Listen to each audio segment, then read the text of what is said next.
Music has benefits, I'm not your ordinary cheat. I've got a lot of love to share with little short and nappy hair. Taking time to let you know, am I kind of beautiful? Think it's a sexy girl, don't you be ashamed.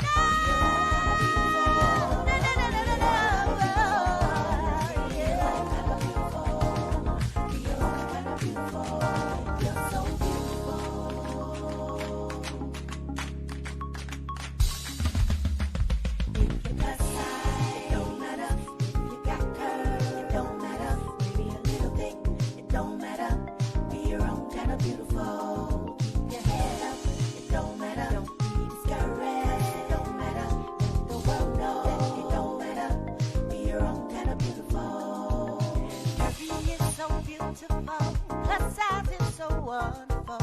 Music has benefits, I'm not your ordinary cheat. I've got a lot of love to share with little short and nappy hair. Taking time to let you know, am I kind of beautiful? Think it's a sexy girl, don't just be ashamed.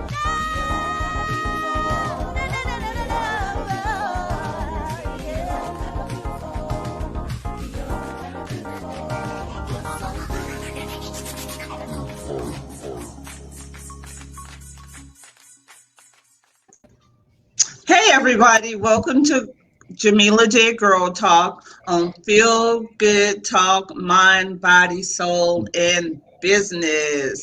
Welcome back, Chuck. Hey, it feels great to be back. I missed you. Hey, I missed you too. Yes, indeed. We had a great show last week, but it's not the same without Chuck. I saw the last week. Excellent show. Shout out to Kendra. For holding it. I appreciate it. Yeah, thank you. So we have a very special guest. Let me back up. Happy Father's Day to all the fathers, the grandfathers, the stepfathers, the uncles that played father, just, all the men, blessings, and just have a wonderful, wonderful, blessed day. And enjoy yourself. Ladies, pamper these fathers. They didn't have to stick around. A lot of them didn't. So just pamper them, your children, love on you guys, and just have a great day. It's your day. Thank you. Thank you. Yeah, so we have a very special guest. And, it's Mr. Blackwell, Mike. What's up? Yeah. What's going on, Mike? What's up? All right now. He's very special to the plus size community because as a rapper, he really shows the plus size models and plus size women a lot of love, and we want to show you, we want to support you, and we appreciate all your fabulous positive plus size songs, uplifting us without being so raunchy and using a lot of profanity. So we really appreciate that. Thank you. I appreciate that too. Thank you so much. That means a lot. We're going to support you and continue to support you.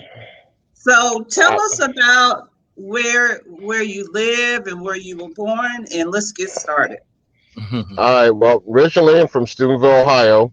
For all the people that'll be watching that back home, I moved to Florida. Basically, the music scene wasn't happening. I came to Florida, and my very first start in the BBW was based on my own preference that I like BBW women. So I had a friend of mine said, "Why don't you just do a song about BBWs? Not raunchy, just like a play on words, just something positive." So I tried it, and I did a show, and I didn't think it was I didn't know how it was going to go. I'll be honest with you, and because I'm like, oh, the room for BBWs. If this don't go well, it's going to be real bad. They loved it. They loved it, and I shot like a little mini video of different models in the video. And they were loving it. So I said, okay, this may be my niche, because I know it was hard to compete with the other cats that are out there that are doing stuff, because it wasn't my style. I'm more old school. So this fit perfectly. And I stayed on that, throwing songs about BBWs, various parties, and it has grown bigger than what I would thought. I ain't gonna lie. I did not think I would get so many responses. And I've had negative, I had positives, and mainly the negative has been, why didn't you ask me? And that's been mainly, and it's not like I pick anybody particular. I put it out there. I ask as many as that might be interested. Who comes through is who comes through. But I like to support them because I've seen the negative side of it. I mean, I'm not a model by no means, but I've seen the negative responses from Instagram, Facebook, Twitter when they're posting pictures. And, those sometimes, I've had them say, hey, I'm going to post this picture. Man, you want to use this for a cover? And models on covers, we've seen half dress, almost butt naked people, models on covers with rappers and stuff like that. So I said, I want something to show that they classier than these other women. Because to me, I feel that they are. And I said, so you don't have to put yourself out there like that, whether it's music or doing a magazine, unless that magazine calls for it. I said, you don't have to put yourself out there like that. So I'm starting to learn more about what they go through and what I go through musically, especially doing music for BBWs, is because I think I've met 2 more rappers that actually do what I do. Okay. They also do music for BBW, but there's more in R&B. They sing, and it's really good.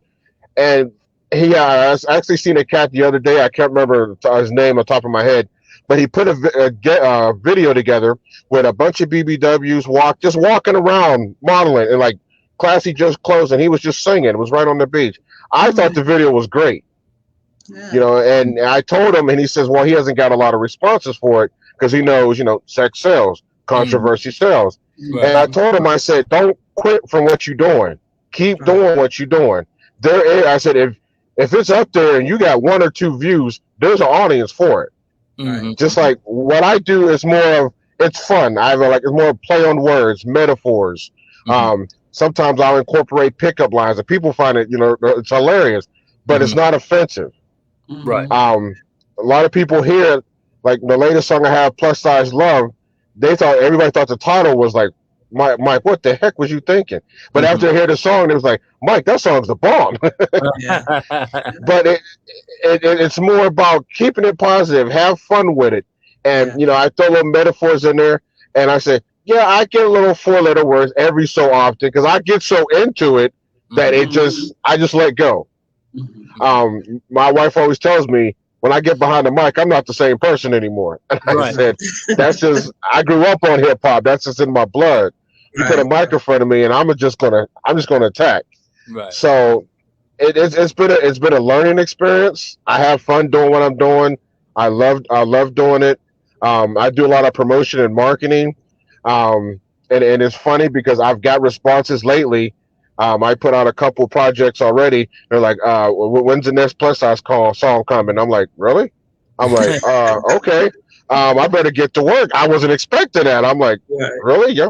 I said, I got Plus Size Love. And they're like, yeah, but that was a couple months ago. We need another one. I'm like, but it's pretty cool because it's coming from, various models that I see either on like Instagram, Twitter. They'll send me messages. Hey, when you doing the next song? I said, well, let me go in my bag of tricks here. Let me get some work in because, I kind of sat back and enjoyed. I had a song Thickalicious, and now I have a song called Plus Size Love, and I've been enjoying it. And for me, if I could do a song and I can vibe to it, I'm sitting. I wait 2 or 3 days later, then I'll listen to it again. And if I can catch my head nod to it, I said, okay, I got something. Because my wife, she don't even listen to hip hop. She listens to some, but more, more like Pitbull or Flow Rider, stuff like that. So if I get her to vibe to it, I know I got something. Right. Because she's told me sometimes, she goes, hun, that's garbage. And, as a rapper, you're like, what you know about hip hop? And then I wait 2 or 3 days later, and I'm like, dang, she is right. This is garbage. So I it's I can take criticism, but sometimes, especially when you're a performer, right? You have to sit back because your first reaction is, yeah, you don't know what I'm doing, and then you sit back and listen, and be like, yeah, they may have a point. So Yeah. I've gone through a lot of that. I've had songs where they just didn't hit. Right. And like I said, a lot of people ask me, put out a whole album, put out an EP. And I'm old school. Back in the day, that was the thing. Now, no one's gonna, you're not gonna put out a whole album and people buy it. Right. You may get maybe 5 to 10 people.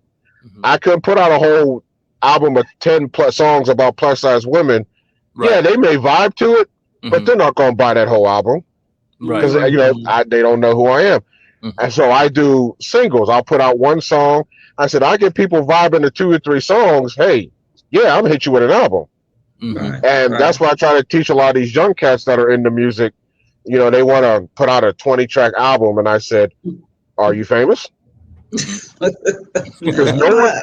I mean, you want to be realistic. No one's going to buy it unless your name is Jay-Z, Drake, Megan Thee Stallion.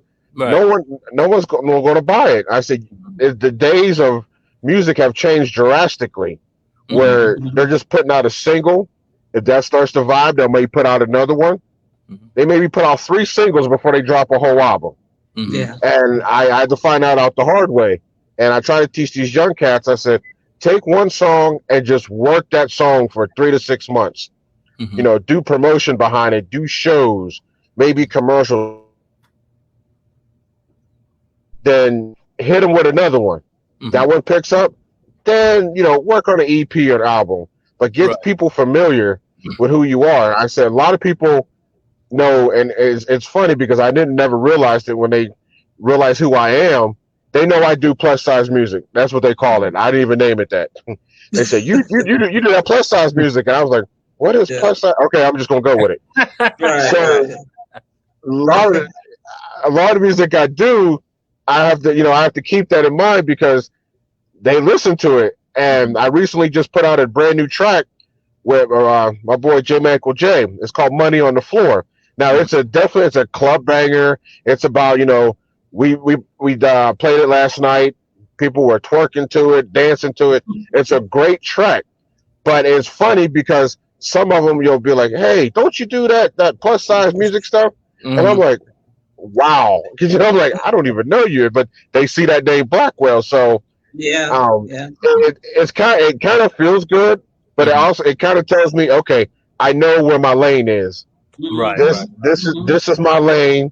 This is where I have to focus on. So it's been a nice little journey. Yeah, man, it sounds like it.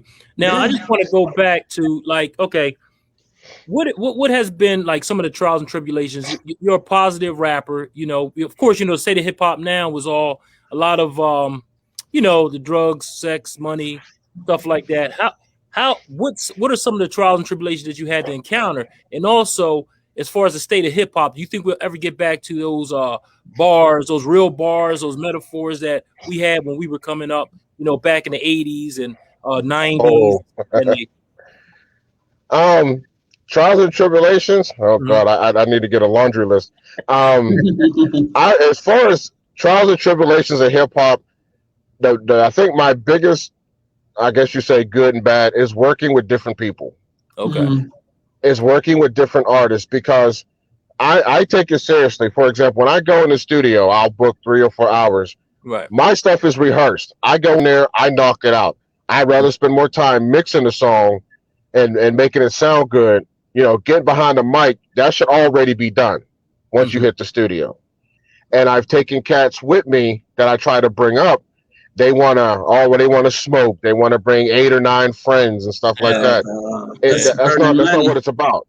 That's not what hip hop. Exactly. And I'm paying for it. And so, but that's not what hip hop was about. Right. Hip hop was about you go in there, you do your thing. Then you can sit back and be like, okay, I like this, I don't like this. That's been one trial, one tribulation with hip hop. The other a lot of it's been marketing and promoting because I literally have to sell myself. I literally have to convince them that this is worth it because they're like, Well, what makes you any different? It's about plus size women. Yeah, and so what's your point? So Right. I really have to convince them, and that hey, this is it's hip hop and R&B, but this is stuff to get people on the floor. This is stuff that you put people in your club, I will move them with the song. Um, it's been hard. I keep at it because it's in Florida. It's a little tricky because Florida, they're not leaders, they're followers. So all the hip hop that's floating around, that's what they're following. And to me, I'm not gonna lie, I don't consider it real hip hop because some of it, if they're not mumble rapping, it's not like they're talking. Exactly. It's not like what you said, the bars.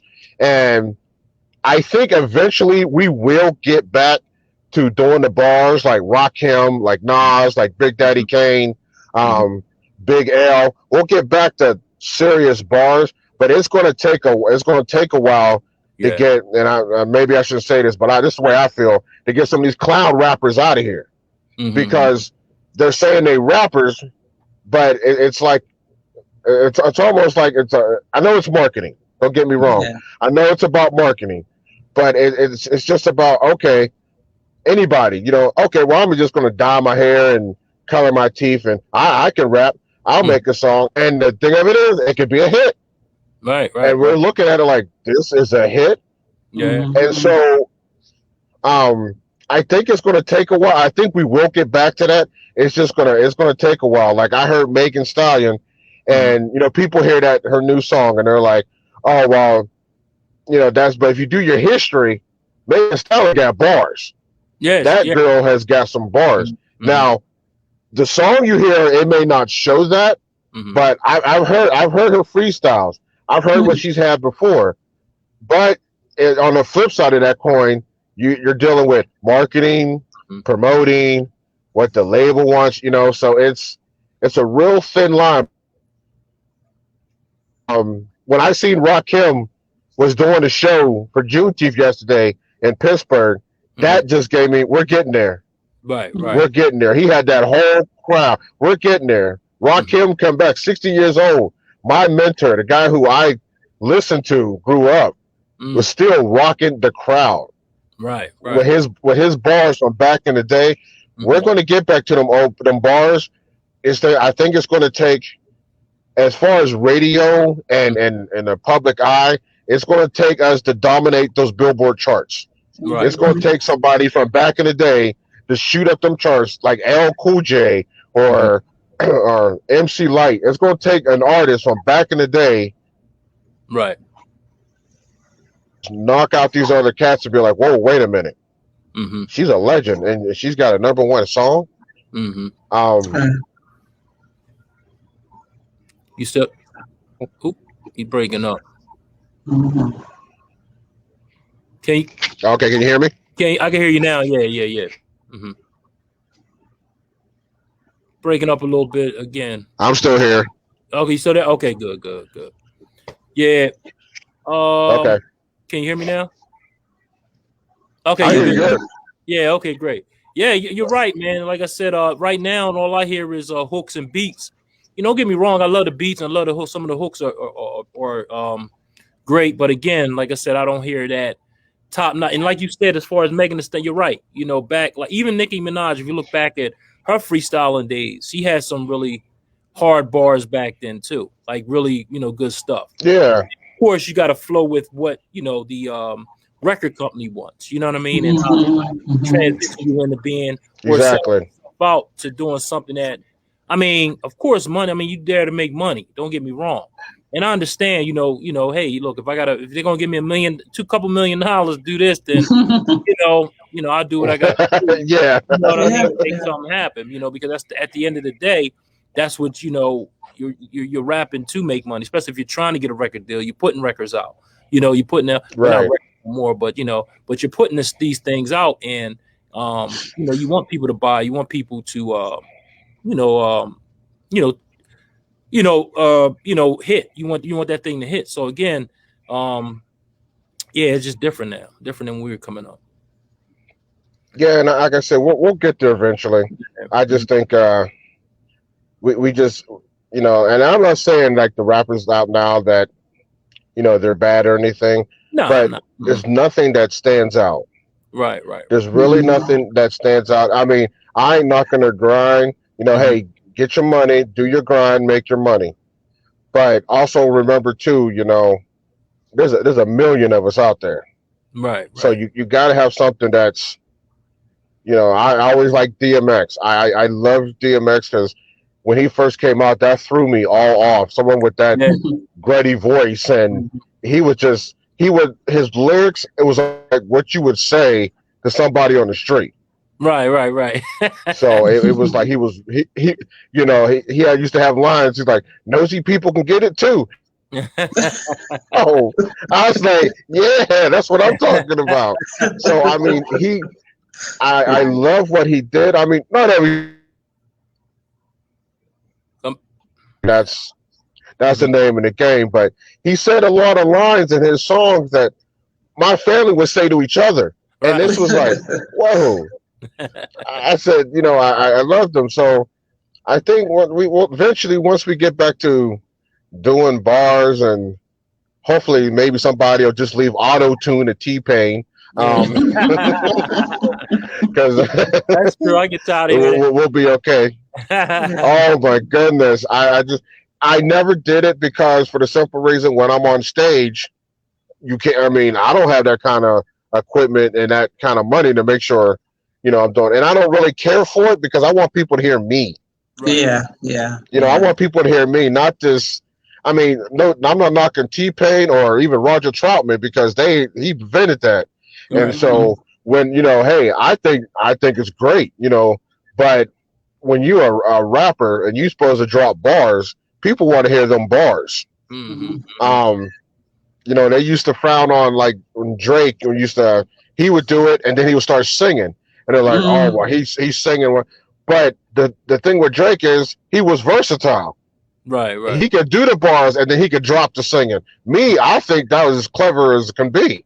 I said, I don't knock him at all. I said, it's not my style, but Drake does it very well, and I don't knock him for it because, I mean, there's not many rappers can sit there, do 16 bars, and then turn around and start singing the hook. Drake is a mastermind at that, so I give him props for that.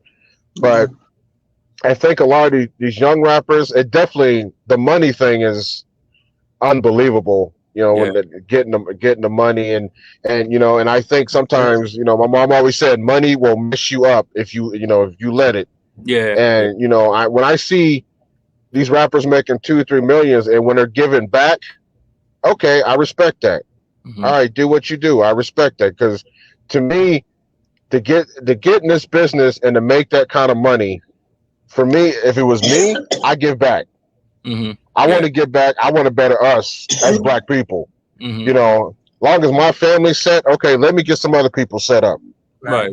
So that way we all get that mountaintop. And some of them, they want to take pictures with the money and throw it in pictures and stuff. And next thing you know, they get robbed or killed.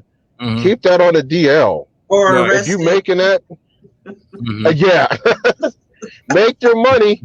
Keep it on the DL. Go help who you're going to go help. Right. I never understood going and flashing it. Yeah, that's true. Yep. So. Chuck, we have any feedback from our audience? Not yet. We just got people saying hi, but okay. So, Mike, how did you get started in the rap game? Like you said, you started when you were 15. So, how did that happen? Well, to be honest with you, my parents were Motown and gospel. There was no hip hop in my house at all. But my dad seen I was really getting into it. So first record he bought me was the Sugar Hill. Both listened to it. We had no idea what we was getting into. He said, I'm gonna listen to it. He said, if there's any cussing in this song, this record's going back. Because it was like, when he said the peas are soggy, chicken tastes like wood. I said, hey, that's my aunt. She can't make chicken for nothing. I said, I like this song. And so I got hooked, and he bought me, the next record he bought me after that was Run DMC. There was Run DMC, Peter Piper. And I heard that, and I was hooked. My dad went out and got me a DJ set, and we was used around the way. We would do like yo mama jokes. Well, what I would do was I would make them rhyme, and people was like, "Oh, you a rapper?" So I'm like, okay. So I would listen to these records over and over again, and while I'm mixing, I would come up with these just goofy rhymes and stuff. And when my mom finally realized that there was no stopping me, she's like, okay. She goes, if you're gonna do this, be respectful to women, and you ain't got to curse at nobody. Because if they want to get cursed at, they can get that at home. They don't need to hear it on the record for 3 minutes. I'll never forget she told me that. So I said, okay. And I started doing DJing. I started doing stuff around the way. I got known as Mixmaster Mike. And I was like, okay, I got into it. And then after that, I had to sell my DJ equipment to go to college. I went to college for music. And I learned all about the business. And for me, it was a culture shock because to know there's that many people out there trying to do what I'm doing. So I was like, oh, it's a competition. I said, this ain't no joke. Yeah. So I would go, my way of kind of combating with that was I would learn, like, listen to people talk about pickup lines or metaphors. And then when I started hearing like Rakim, that just triggered it all. So I was constantly embedded in listening to hip hop. And I think I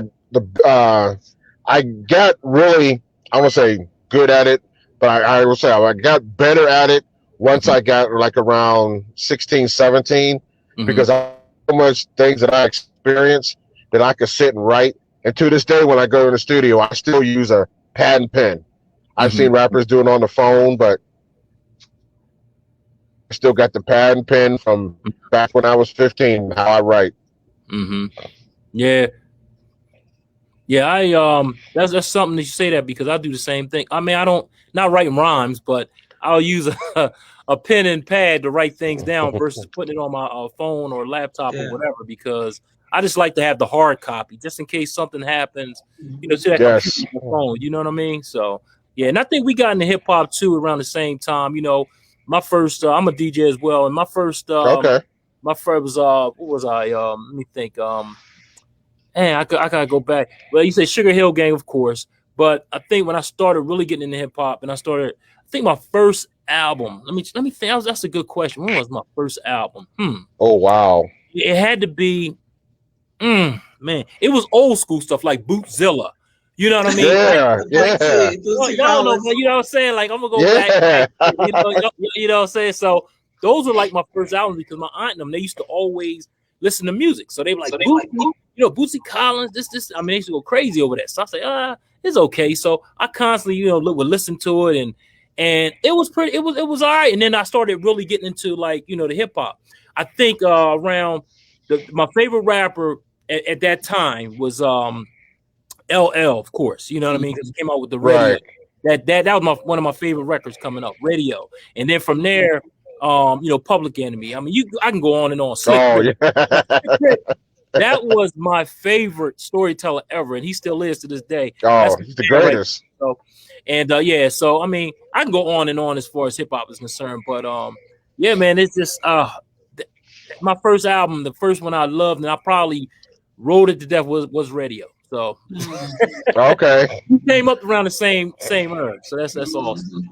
Because we came when hip hop just started on into the 90s, which was the best hip hop and R&B ever. So you know what I mean. But we do got some comments out there, so let's jump right into them. Let's see, we got about 2 of them out there. We got a Sky Darling. She says, "Hello, fam, and happy Father's Day to all my kings, uncles, brothers, grandpa, of course, all baby daddies." Hey, thanks, Sky. Thanks for tuning in. We appreciate that. She also says, "Hello, days, girl talk, and I'm always feeling good with positive talk." That's what we do here. Always positive, nothing negative. Yes. And she also says, "Looking fab, Jamila and Chuck." Thank you. Of course. I try. I try a little something. She says, "Hello, DJ Michael Blackwell." Hey, what's up? What's up? Out there. Hey, thanks, Scott. Appreciate it. Hey, I want to also give a shout out to Regina Butcher for tuning in. We got Breon Nichols. We got Letitia Fuller. I always mess up Shanique. I think it's Shanique Watson. Am I correct? Or Shaniqua? Maybe it's Shaniqua. Yeah, Watson. Yeah. And Carmen Scott. Shayna Gordine, thanks for tuning in. We appreciate you. We got my man Wayne Ledoux. He's in the building. And she also says, love my, what you say, Kel? Love my Kel. Callie. Is that what you trying to say? She put it back. Okay, cool. Maybe she put that.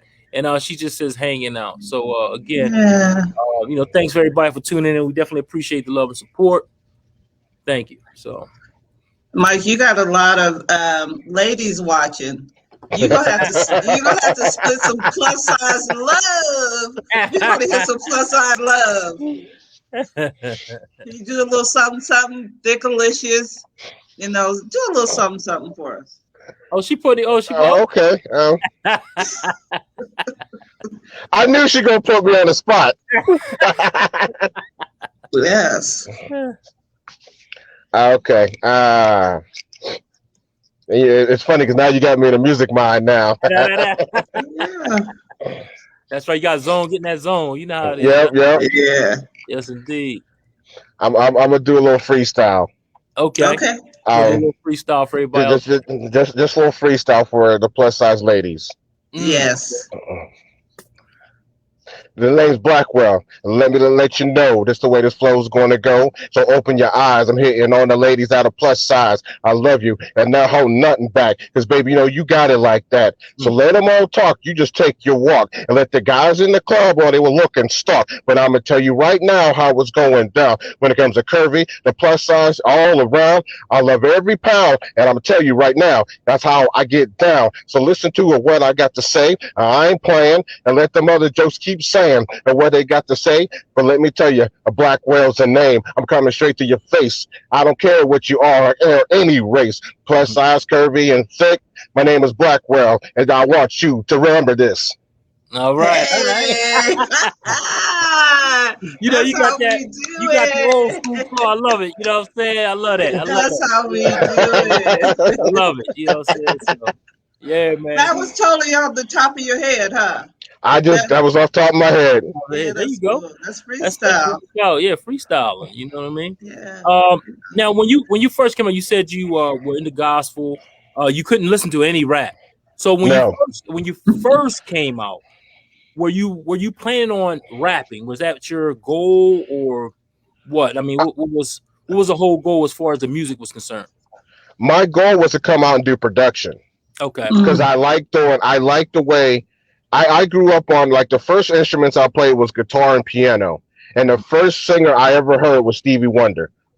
Superstition will always be my number one song because I learned how to play. So when I heard Rappers Delight, how they mix music with hip hop, that's what I wanted to do. I wanted to mix R&B with hip hop for the simple reason it seemed like everybody loved it. It didn't go to one certain genre. Everybody knew that song from the Rappers Delight. Everybody, it brought people together. So I said, that's what I want to do. I want to make hip hop music where, it combines both. And the rap part of it was just, I call it a fluke because I did it as a hobby. I had no plans on actually dropping bars. I just learned how to do it because everybody else, growing up back in the day, we would sit outside and stuff, and they'd be like, "Oh man, do freestyles." And so I was like, I want to learn to do that. So I learned I would just take random things in the house and just start rhyming together to create my own freestyle. But my main goal was to do production. What got me into getting in the studio is when I went to college. And at the college, we had to come up with an artist, make him this is going to show my age, make a cassette tape, put it in the store at National Record Mart, which don't even exist anymore. We had to do advertising, marketing with an artist. They picked me. And I was like, oh, wow. I'm like, I got to write 10 songs. I'm like, about what? So we actually put it together. This was our graduating grade. And we passed. But I learned how to do it a lot better because, like, growing up, my mom kept us dressed. She, my mom always told me, as a black male, you go out in the world, you get dressed. I don't care if you go in the grocery store. Make sure you look decent because you don't know what's going to happen to you. Right. So on the cover, when I don't have a picture of the cover, but if you look at the cover, it looks like a gospel album. I got suit and tie, I got the suspenders, because that's all I knew. And because my mom, they're like, and my teacher was like, "What kind of record is this?" She goes, "Is this hip hop or is this gospel?" I said, "Oh, it's hip." I was dressed to a T, right? But I was so embedded with that from my mom, I didn't know how to do the hip hop look. And so I was like, okay. And after that, I think we did one more cassette tape. And that's when I knew how to, when Belle Biv DeVoe was out, I had the airbrush shirt and the hat with my name on it and stuff. But that very first one, everybody, even my wife seen it, she was like, "What was you thinking?" I said, that. She was like, "You look. I mean, I look great. Right. I look it, but she's like, you just look like a gospel album. Like you about to talk about Jesus."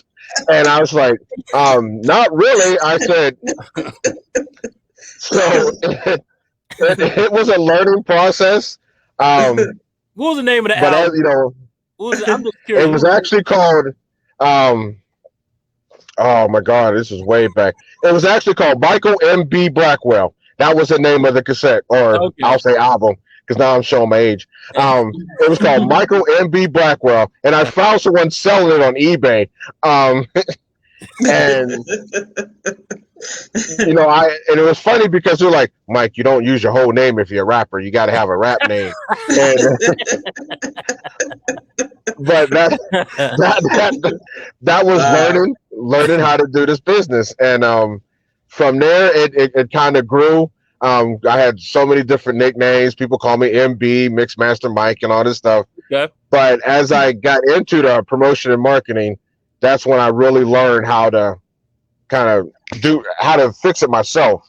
If I'm going to be out there, how to structure myself to be in this business, because like I said, I had my mom's vision in my head, and I was like, I got to put that aside for a minute because this is the music business. Yeah, exactly. You know. Do you play any instruments or sing, Mike? I play piano, drums, and guitar. Wow. And it's a shame that I hadn't had a chance to really get back into it a lot, because things have changed so drastically. Where I'm making beats on my phone, or but the more and more I start hearing different music, especially I've gotten a lot. Believe it or not, I've gotten R&B a lot more. Like groups like Her, the way her music is just phenomenal. And I'm starting to get more into like the live instruments, because I think what a lot of rappers don't realize is sometimes it's hard trying to get a band together. But if you do a live show with a band and you're hip hop, the crowd is yours. First time I got to see the Roots, that blew me out the water, because I'm like, "What? This is live hip hop. This ain't just a DJ." They had a drummer, they had trumpet players, they had guitars. I'm like, "Oh my God." But I want to get back eventually into that live setting where you have a band that's out there, because for an audience, it's more authentic to them. They're like, "Well, dang, this ain't coming from a machine. This ain't just coming from a backing track. This is, they out there doing their thing." Right. So I really can't wait to get back into that live aspect. Awesome. Hey, we got some comments out here. We got Scott Darling. She says Oakland. She's shouting out Oakland. So shout out to Oakland. She also says, "I am in love." When you did that freestyle, she's in love. So, thank you. Thank you. She says, DJ Michael Blackwell, do you remember True Magazine? I've heard of that. It's been a while, but I've heard of that before. Okay. I don't know much about it, but I heard of it. Yeah. And she also says, "I still have my Technique turntables and drummer machine. CR55MK. Okay, go ahead, Scott. Oh my goodness, I remember that. I know the drum machine. Yeah. Oh my goodness. Let me find out. Making beats and stuff behind our back. Oh my God, I know the drum machine. Then she says, "What DJ pools do you recommend today?" I haven't really got into many DJ pools, to be honest with you. But if you're gonna look for a DJ pool, the best thing I would do, because there's so many out there, I'm not gonna lie. Mm-hmm.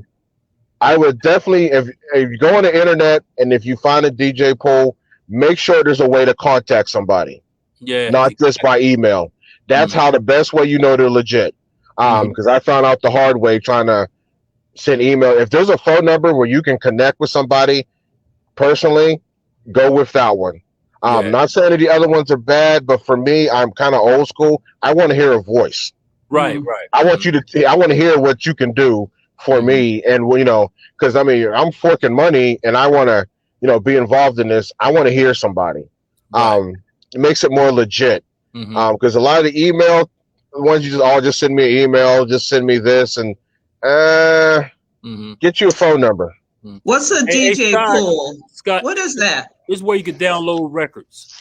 And put them on, because everything's digital. Everything's digital now, so you actually could download different songs. I'm gonna tell her BPM Supreme. That's a great one. Check that out, guy. Check that out, BPM Supreme. I used to deal with franchise record pool. That was a Funk Master. I think Funk Master Flex has something to do with that. But I switched to a BPM Supreme. So check them out. They have something for everybody. It's an awesome DJ pool. She says, "Is Pro Tools still an industry standard?" Yes, a lot of people still use Pro Tools. For the simple reason, there's many different versions. So you definitely have to search. Like I use Pro Tools in the studio, but the version we have is the brand new version. So I mean, Pro Tools is definitely, for me, it works great. I work with it. I study it because I mean it's a it's a lot to learn. But if you're in this business and you want a good quality, I would stick with Pro Tools, to be honest with you. Okay, awesome. And I think she said pro, I guess she meant drum tools, pro drum tools. And then she says, is that DJ pool good for artists? Yeah, check it out. Check it out. You don't have to download it right away. You can go right on there and visit it and see what you like. Again, it's called BPM Supreme. Check it out. They got something for everybody. All kinds of tools on there that you can use. So definitely check that out. So I need my sponsorship now. It's like, let me stop. For sure. Yeah, I want to give it out, so Dave. Yeah, but since we're talking about sponsor, I gotta give our sponsor a shout out, which is the A Game. So I'm gonna play that commercial. We'll be right back with my man, Michael Blackwell. Yes.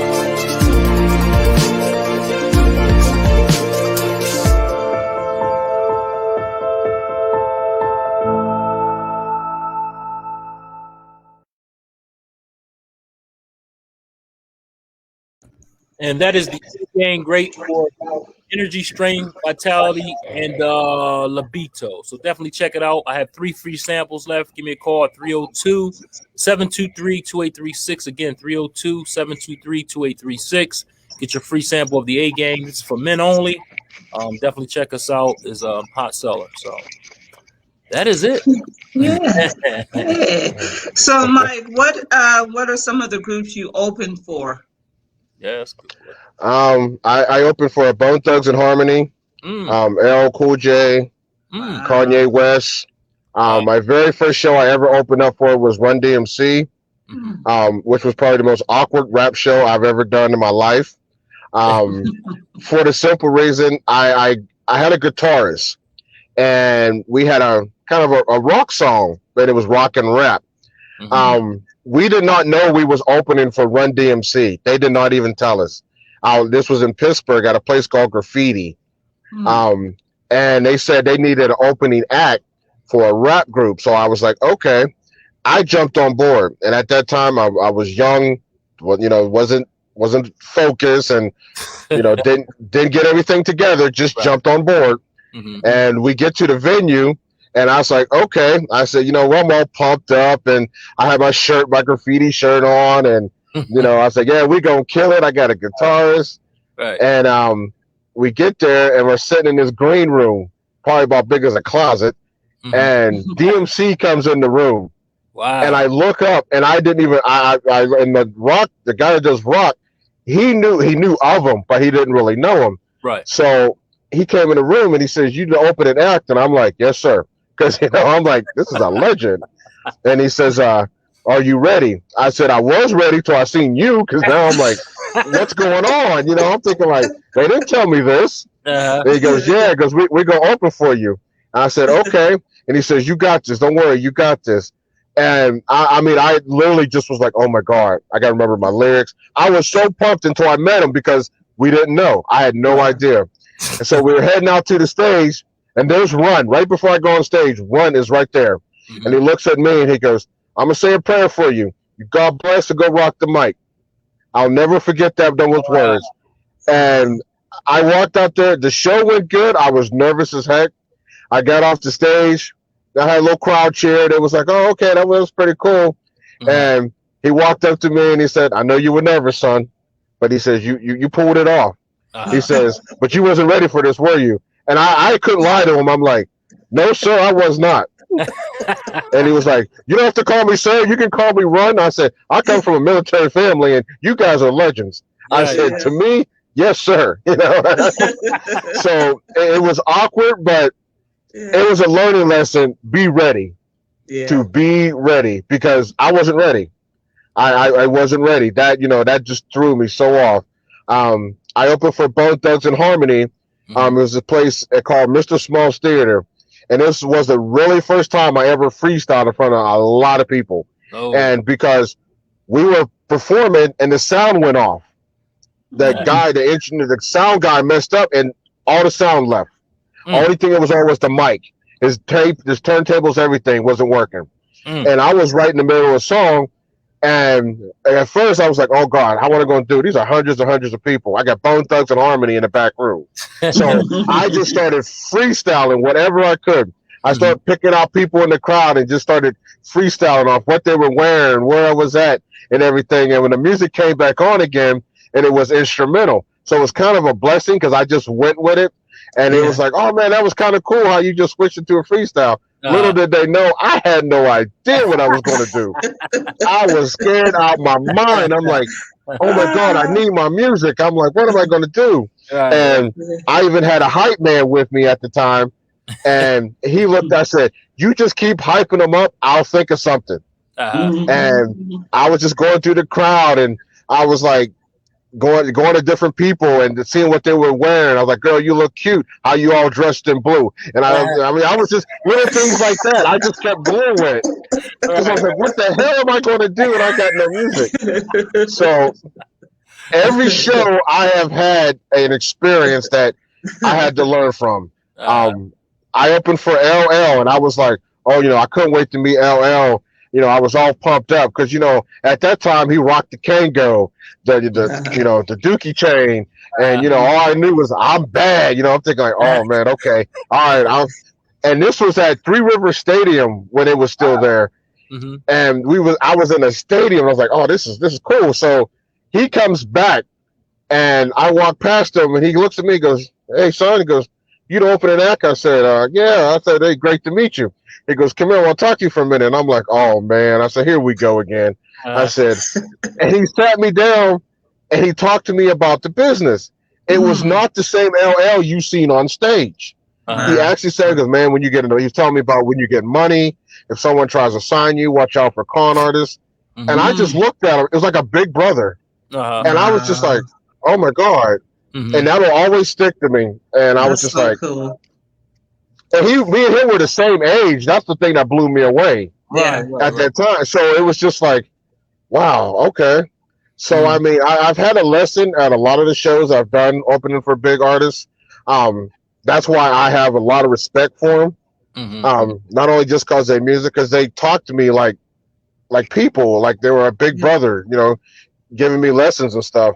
I haven't met Rakim, but that's still my goal before I leave this earth, because that was my mentor. I one day I'm gonna meet him. But I got to open for him. I opened for Usher. That was actually here in Florida. He was really nice, a real cool guy. He came over. He told me, knocked on my little dressing room. I call it dressing room closet, because when you open the act, you don't get nothing big. And he's just like, "Hey, you Blackwell." I said, "Yeah." I say, "What's up?" He goes, "Knock him out." I said, "Okay." He was real cool, real cool.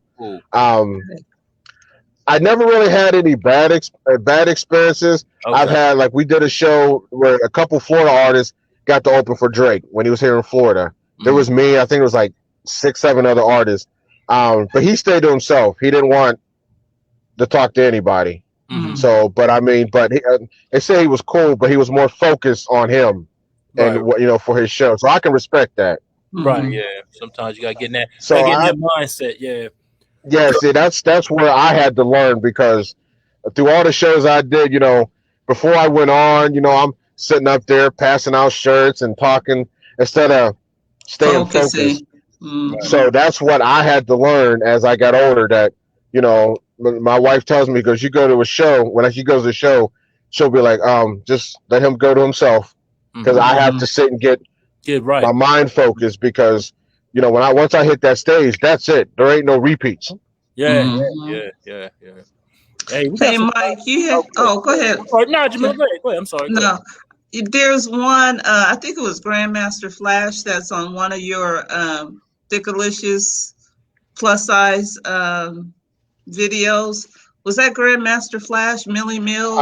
Yeah, Millie Mill. Okay. Millie Mill. How'd you know him?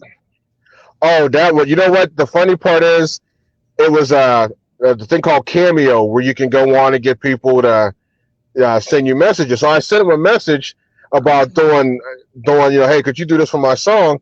And so he actually emailed me back. He goes, "I'm not going to do a Cameo." He says, "I'm just going to send it to your phone." I goes, "I'm going to do it right here." He says, "I'm not." He goes, "No, don't." He goes, "I'm not going to do all that Cameo crap." He says, "Let me hear the song." He says, "and I'll send you something." I sent him the song. He sent me that video back of him at the gym, because it actually goes longer than that. And he's just like, "Hey, man," he goes, "there you go." And believe it or not, a month after that, when I had that video, they came here to Florida. I was so pumped up that my wife sent me. She goes, "Look, I got you the tickets. Go see Sugar Hill Gang." Because I'm like, that's like the ultimate for me. That's what I grew up on. And I went there. I got to meet him. I met Scorpio, all of the Sugar Hill Gang members. And he told me, he goes, "I sent you that video, right?" I said, "Yeah." He said, "You like it?" I said, "Yeah." I said, "You too big for me not to like it." I'm like, he's huge. I'm like, "Yeah, I like it." And he was cool. He was. I was so honored to meet him. Oh, that's awesome, man. And we got some comments out there again. And we have Scott Dawn. She says, "Split sheets are important. Should that be established before the artist begin recording, writing, and composing?" Yes. Yes, you should take care of that before you do anything. I do. Some people may feel differently. I do everything with contract, split sheets, agreements. All that is done from the door, because going and recording and doing afterwards, you're taking a 50-50 chance that it's not going to work out. Even with people I know, I just recently did a song with a friend of mine, J. Michael J. We're cool, we buddies, but business is business. Yep. So everything we do was beforehand. We took care of the agreements. We got the split sheets done. We took care of the contract of the song. So we did all that beforehand, and then we went in and recorded it. And I know there's a lot of artists will work with me because they like that I do that. A lot of young cats don't want to. They're like, "No, we don't do that because we can just shake hands." No. It's called music business. Because I did that once. I did that once and made that mistake. So I tell them, it's not that I know everything. It's just I've had it happen to me. I've shook somebody's hand and been like, "Okay, yeah, I'm on the track." 2 months later, I hear the track. I'm not even on it, and it's my beat, and I didn't sign anything. And the song they profited. There's really nothing I could do because I didn't sign nothing. I shook his hand. So from then on, I learned my lesson. Yeah. What's a split sheet? I don't know what that is. As a what, like a model release or something? What is that? It kind of varies. Split sheet, like the split sheets that I've had, kind of it's involved in a contract where you're basically mapping out like what everybody gets that's on the song. Okay. Like the split sheets, I have what they call a split sheet contract where it covers everything from the royalty percentages, promotion, marketing, that they allow each other to appear when you're doing concerts, how much percentage you get. It's the ones that I used, I got from an entertainment lawyer. It's all in one, and I use those for every single artist before we do a project. And like I said, some of them don't want to get involved with me because I do that, but I've been down that road where I've lost songs. I've been down the road where I've heard songs on the radio. I did, but there's not a thing I could do about it because I didn't. I didn't go the right way to do it. So like I said, the ones that I use, because there's various split sheets, but the ones that I use it's a I can't remember the name of it, but it contains everything. It covers everything. Mine's almost like it's like 9 or 10 pages. Yeah, you can go online. And once you sit down and agree to all of them, online, if you Google it, it'll give you all kinds. Okay. It just depends on what you're doing. If it's a vocalist or it's a collaboration. But I use it. I use it all the time. So, it's just my bad experience. I'll never do it again. Yeah, I'll never not use that again. That's great advice too, because you see that a lot. People shaking hands, and you give them a contract. They're like, "What's this? We pulled." Nah, sign this just in case. You never know. Exactly. So, and I think we answered, but I'm not sure. But she says, "What is the most challenging experience when you was on tour?" The most challenging is probably, I would say, you got to stay in focus because there's a lot of things that'll throw you off. Like when I was doing shows, you can't get mixed in all the hype. Especially if you're an opening act and you're popular. You got people that, oh man, we're gonna come to your show, and you get people that may have heard your songs. Right. You've got to stay focused on you. And if it's opening for a big name artist, okay, you got a big name artist. Put that in the back of your head. Focus on you. That for me has always been a challenge because, for me, some of the groups I open for have been like, they're legends. So it's like, I got to put that in the back of my mind and focus on my set. Focus on going out there and making myself look good. They already look good. Right. They already established. So the challenging thing, like I said, being on tour is probably just staying focused. You just got to learn to stay focused. Don't worry about your, the friends and whatnot or whatever, who's coming, who's not coming, and just worry about you.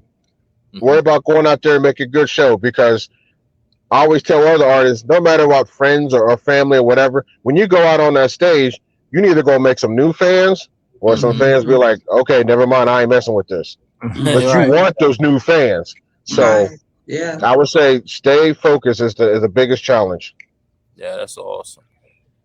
What female MC? She also says, what female MC do you like today? Oh, I ain't gonna lie, Megan Thee Stallion. I ain't gonna lie. I like Megan Thee Stallion. You know what I mean? I ain't gonna lie, and the reason why is just because I've heard her bars. I've heard what she's done in the past. Megan Thee Stallion. Nothing against Cardi B or Nicki Minaj. Because I don't want them coming after me for that. It's just I've heard Megan Thee Stallion in the past, and the bars. She's good. She got some serious bars, and I love what she does. I love the fact that she's taking this business and manipulating it to her. She's taking it and she's making her money, and I like her. I have respect for her. I like what she does. Okay, I got all right. And then we got she says, have you rapped with any female MCs back in the day? Unfortunately, no. I wish, because there's a lot out there that are not being heard. There's so many out there not being heard.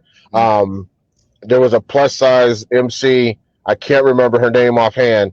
She was on YouTube, and she actually subscribed to my channel. And I heard her stuff, and I'm like, wow, she's really good. But it's just they're not being heard. And I mean, I would love to work with some. I'm not gonna lie. I would love to work with some female MCs because there's a lot out there. There's a lot out there that people just don't know. Okay. And she also says, have you ever met UTFO or the Fat Boys? Well, I never met the Fat Boys. I would have loved to. I could have. I probably would have been one of them because they like to eat, and so do I. I ain't gonna lie. I joined that group. They had fun. UTFO. Only person I met was Mixmaster Ice. Okay. We talk on Instagram, me and him, because he actually lives in Columbus, which is where he lives. Him and my cousin, they work out together. So he's heard my music. He's doing a little segment on one of my songs coming up. I talked to him, just the educated rapper. He passed away, and Kango. I talked to him once because I know. God bless him. He's going through. He has cancer, so he's fighting cancer right now. So God bless him. He's in my prayers because he's one of the legends of hip hop. But I got to talk to Mixmaster Ice. Real cool. Man. All right. And we also have another question. Sky's killing it today. She says, I know back in the day, a lot of artists party, drink, etc. Would you recommend a clause be put in the artist or artist contract before doing the show? I definitely would recommend it. I've seen some, I'll say, horror movies where I've taken an artist in the studio, they did their song, we go into the show, we all set, and then all of a sudden they want to party up before they get on stage. Yeah. And then when they get on stage, it's a train wreck. Right. And it's like a clause in before the show would definitely, I mean, unless you Snoop Dogg, then hey, you do what you do. But right. As far as an upcoming artist, I would say put a clause in there. Do all that stuff after the show. Yeah, exactly. I've never been one to go through. The day of my show, I'm the most serious. I'm nowadays I'm most serious about doing what I do after the show. Party up. Yeah. Get your party on, but wait till the show is done. Have something to celebrate. Yeah, exactly. Yeah, we celebrate before the show goes. I don't know. Anyway, they just have to be there. That's all. But guy says, can you own two publishing companies under the same company? As far as I know, I don't know. I have mine under BMI. I'm not saying you can't. It's just something I do not know, but I will find out about it though. Okay. That's a good question. I'd like to find out that myself. Yeah, it's an awesome question. Let's see. Now she says, thank you so much for giving all of us this choice industry class DJ Michael Blackwell, and Jamila and Chuck. Yes, indeed. Hey, thanks for the question too, because that was good. And she says, thank you. Yeah, that's what we want. That's what we like. You feel good. What's going on, Kendra? Thanks for hey. Hi, fam. Hey. And Sky speaking to her, she says, hello, Kendra Moore, and she says, I have ASCAP. Okay, cool. All right, hey, that was awesome. Awesome combo. Yeah. Learned a lot. Learned a lot, definitely. Yeah, Mike, you've been very very educational.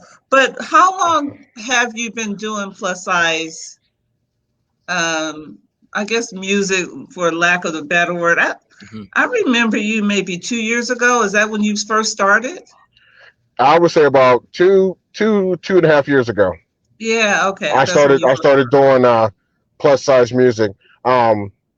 It just, for me, like I said, it became my lane of music because the stuff that was out there, it was good, but I didn't feel I could compete with it.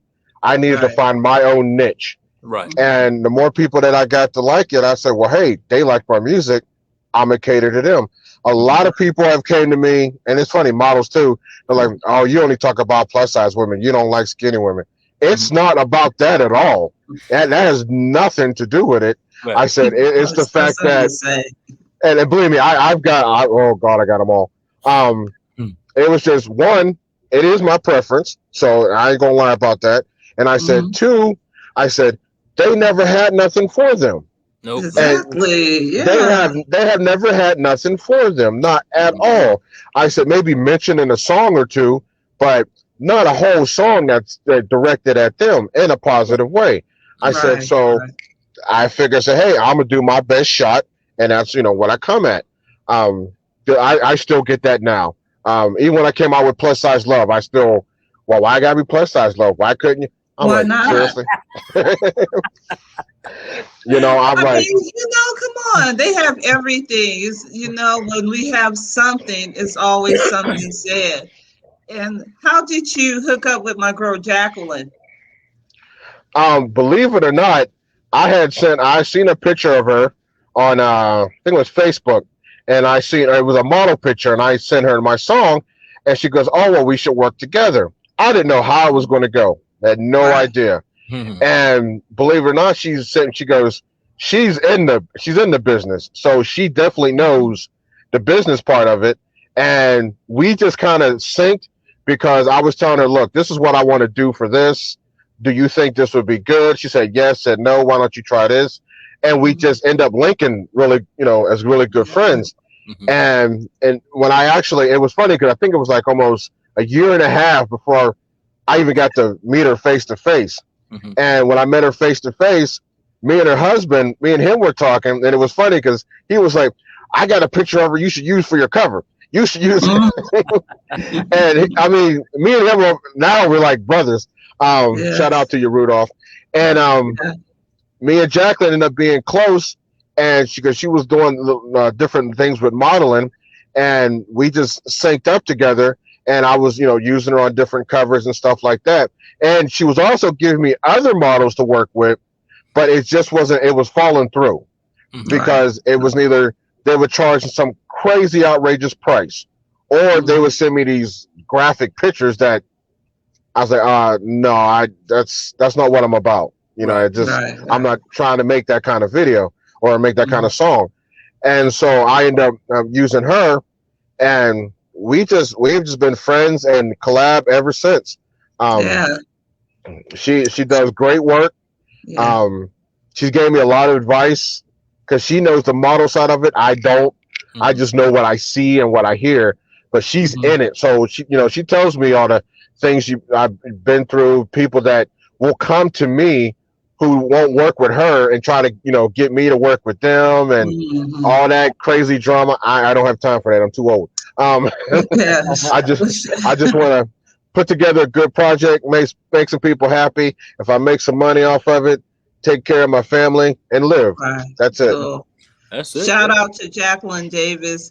And Chuck, when we had our first live party, I think we used one of his videos. I don't know if you remember.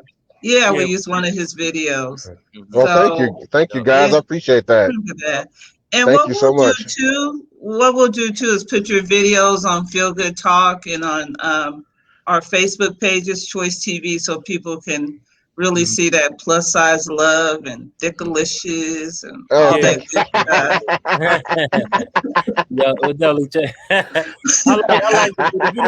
I mean, they're awesome and they're tasteful too. It's very tasteful. Exploitation is awesome. So thank you, I appreciate that, guys. We got some more comments out here. We got Sky Dawn. She says hashtag plus size music, hashtag plus size beats. Oh, thank you. Plus size love, hashtag plus love us. So thank you. And she says, do you like Lizzo? I love Lizzo. I love Lizzo. Lizzo is the best.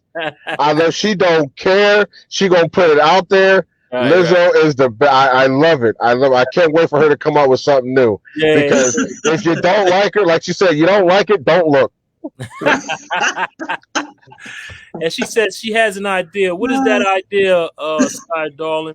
My man Quincy, what's going on, brother? Thanks for tuning in. He says in today's music, it seems like artists has to sound like the Migos or Young Thug to be signed to a label. Do you ever see music getting back to having versatility and substance like the days of Busta Rhymes, LL Cool J, Public Enemy, etc.? That's an awesome question. We talked about that earlier, man. Yeah. We look. I'm looking. Yeah, man. Yeah. Oh, I'm sorry. No, go ahead. I think it's gonna come back because it's funny he mentioned Busta Rhymes, who can put out a brand new album that's nothing but fire. Public Enemy, they still doing stuff. So I think if we can hit, it's just, that's just the way this business is. We can hit that Billboard charts and take over. Especially from a legendary MC, hip hop's going to do a drastic change. Yeah, because these cats are going to realize, like, whoa, they taking over the charts. But I mean, it's gonna take a while because, like I said, the young kids are, going with like Migos. Nothing against Migos because they do have they got some good material, but there's, like Eminem said at one time, there's 1,000 Migos out there. Right. Let them be me. Let them be them. Go try to go because I can't tell you how many groups just here in Florida, local groups that sound nothing but Migos. I'm like, well, dang, was that Offset? Oh, that's you. Oh, okay. Yeah. So I don't think I wouldn't try to sound like Migos. Do you?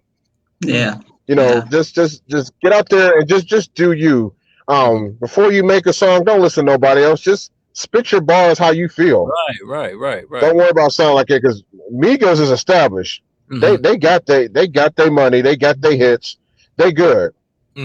So that's true. Hey, that's a great question, Quincy. Thank you, brother. Appreciate you. And he said that he said, I missed that. No problem. We just answered that one for you. And Sky says she had her idea was a tour. So yeah. Well, maybe I can hook you guys up. Sky have a lot of ideas, but I think the bottom line is if we support, like you said, MC Light come out with a new music, or anybody come out with new music, we have to support that music so that it can get on the Billboard charts, because the bottom line is music. I mean, money. The bottom line is money. Whatever's going to make the money, that's what they're going to push. That's true. That's very true. We got to support that music and, buy it or, go to Spotify and download it or whatever, however you do it these days. But we just got to support, support one another, when we do find good music. Right. I also says, please share this broadcast. And she says, do you have to pay to be on the Billboard charts as part of the marketing plan? You never had to be, but I know there's some things that deal with that. I'm not sure of, because there's ways to you can pay them to be on the charts. It's not an ethical practice to do, right? But people do it. So that I'm not sure about, but okay, I would tell her definitely research that one. Yeah, definitely. Is that called payola? Payola, well, that's funny because payola, which deals more with radio, and it used to never be allowed to do it. Now a lot of shows like, you can be on I'll interview you for like $30. You can be on my show. I'll put in rotation for like $25, $30. So now it's kind of the thing to do. Unfortunately, back in the day, it was more like they had to like your music and they put you on.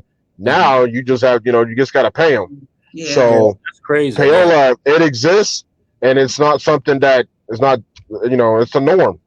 And also the Grammys too. They said they pay for the Grammys and things like that. Oh, I fully believe that. Yeah. And you also got to watch too when you're watching the Grammys or American music groups that they say the groups they say that's going to be on the show, they're going to win something. I always tell people that because they're like, you ever watch the American Music Awards or the Grammys and watch who's going to perform. All the ones that perform, 9 out of 10, they're all getting an award. So it's not, they might come up there and act surprised. They know what they're getting. Right. Yeah. You know, it's kind of like, come on now. When you see Jay-Z go up and perform with Beyonce and it's at, a Grammy Award, one of them two are getting an award. Right. Or right, both. Right. Yeah. Or both, you know what I mean? So Or it's both. not like, it's not like no big secret. Like when The Weeknd was protesting against him, which I kind of don't blame him because the man had a hit song. That song I heard in dentist office, doctor offices, Dunkin' Donuts. I mean, that song was everywhere, and he ruled the charts. And for them to just ignore it, I don't blame him for that. Yeah. We got Sky Dawn. She says hi, Quincy. Izzy meditate. She says hello. Feel good talk. Hey, Izzy. What's going on, Izzy? Sky shoots back at Izzy. What's going on, Izzy? Quincy says, this is a great question. Yeah. This is a great conversation, Mike. Brother. Let's see.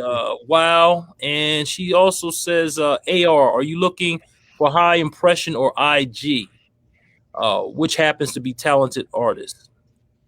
What she say? Are you AR? I'm sorry, AR. Are now looking for high impressions on IG? What happens to, I guess she meant talented artists.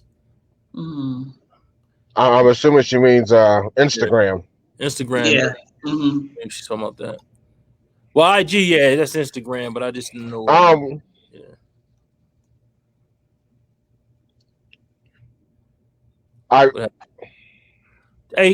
I've seen a lot of talent on Instagram. Right. I'm not gonna lie. I've seen a lot of talent on Instagram. I would like to work with some of them artists, but like I said, I just have to see how it goes or what they're into. Because like I said, nowadays all you need sometimes you don't even have to make a whole song. You make a 1-minute clip and you go viral. Yeah. So I have to see, are they in it for the longevity of the business, or is this just something that, hey, I just want to get on here and go viral and get some likes? So it's here it is. A&Rs are now looking for numbers, but not talented artists. Yeah, why is that? The money. It's all about money. That's all it's about. The bottom line. Yeah. They're already established on social media. Exactly. And Quincy says, I love this discussion. This might need part 2. Hey, you might be right, so, Quincy. We might do that. Yeah, because this is fascinating. I learned a lot. Yep. And I thought we were just going to come on here and talk about Thickalicious, Mike. It's like you and Chuck was vibing, and that's a good thing. So, Chuck, we can do something. We can get some panelists up here. Hey, Quincy, you could be a panelist, brother. Let us know. Come on, be a panelist, and we can ask some questions and have a Q&A. I think that's what's necessary. Maybe because it's a lot of interest, and I have a couple of other West Coast rappers that I'm trying to get on here too. So maybe we all can, get together and just, educate people on the business and, answer a lot of questions. But I know it's Father's Day, and Chuck, you got an engagement, and Mike, you got some folks at your house, and celebrating Father's Day. So we definitely need to do a part 2. Mike, where you at? Can you hear me? Okay. He faded out a little bit. Hey, Quincy, I'm gonna send you that link too, brother. I'm gonna get you on here. We'll talk. I'm gonna get you on here so we can talk, and that'd be awesome. We got to set it up. We'll set it up soon because I think it'd be great for the young artists definitely to hear this, because there's a lot of young artists out there trying to make it, and they don't know which direction to go. So I think that'd be great, to have something like that on here for them. So Quincy, I'm gonna get in contact with you, brother, and I'll put you down with that. So he'll be on the panel next time. And then we got Scott. She says, sorry for not translating from hip hop language. Laugh out loud. He actually, his phone died on him or something. Oh, okay. It's all good. And she says, I be there. I know you will. Thanks, Scott. We appreciate you. This is a great conversation. And I've known Mike for a while, and he's out there with his music, and he's loved plus size women. And I'm just so glad that he shared this Father's Day with us, Chuck. And I'm That's great. glad. I'm glad you're back and I'm back and we back. better than ever. So I gotta I wanna that next topic though, I'll get some people that want to come on, so if we can find some anybody out there that want to come on and talk about this topic, that'd be awesome, so we can get some some great knowledge out there to these young guys and entrepreneurs out there trying to make it in the rap business, R&B business, whatever. So you'll know the importance of certain things and the questions you can get or would not normally get, and so you'll be educated on that. So that's something that we could have. So we'll definitely. The music business is tough. You got to watch it's it. tough. Yep. Mm-hmm. It's a lot of sharks out there, and yes, indeed. So we got some more comments out there. Quincy says absolutely. Yo, we'll definitely talk, Quince, definitely. And she says I'm gonna be okay. She just corrected what she said. And plus size is dope. Yes, it is. Yes. And she has one more. She says, I am the biggest fan of this show. Thank you, Scott. And we appreciate you, Sky. Yeah, absolutely. And I just want to let the people know where they can find us at. They can find us on LinkedIn at Feel Good Talk, Facebook at Feel Good Talk, YouTube at FGT Mind, Body, Soul, and Business. Also at Instagram at Feel.GoodTalk, and you can email us at feelgoodtalk113@gmail.com. And I also want to show you the different shows that we do have here at Feel Good Talk. We got something for everybody here. And we got the live shows. We got Feel Good Talk Global 101 on Wednesdays at 7 p.m. That's what my man Naeem Najib. We also have Let's Talk About It on Thursdays at 7 p.m. That's what Izzy Meditates and Kendra Moore. We also have Williams World on Fridays at 6 p.m. That's my man, William Dickerson. We have Jamila J's Girl Talk. That's on today, Sundays at 3. Well, we came on a little early today, 12 p.m. Eastern Standard Time. She's coming all the way from Cali. All right. Then every other Sunday, we have Give Me Some Sugar, Baking with Steven. My man, Steve, he's on there. He's doing all kinds of stuff. So check out Steve. He'll kill me if you hear me calling Steven. I'm Steve. So Steven, check him out. He does this thing, all types of creations. We also have pre-recorded shows, Mindfulness Mondays with Izzy Meditates. That's Monday at 9. Words from the Heart with Shayna Gordine. That's Tuesdays at 9 a.m. We have More Life with Essential Oils on Wednesdays at 9 a.m. And on Saturdays, we have Cassandra's Corner every Saturday at 10 a.m. This is for the kids. She has something, arts and crafts, storytelling time, all kinds of stuff going on with Cassandra. So definitely check her out. So these are the different shows that we do have here at Feel Good Talk. Mind, Body, Soul, and Business. And I don't know, it was a great show, Jamila. It really was. Yeah. I'd like to thank DJ Michael Blackwell, hip hop and R&B artist.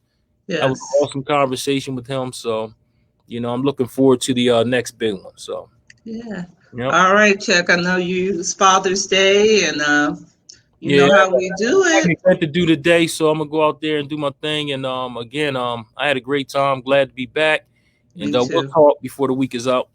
Okay. Yeah. All right. So how do we do it? We go out 1, 2, 3. Peace. Have a great day. Happy Father's Day.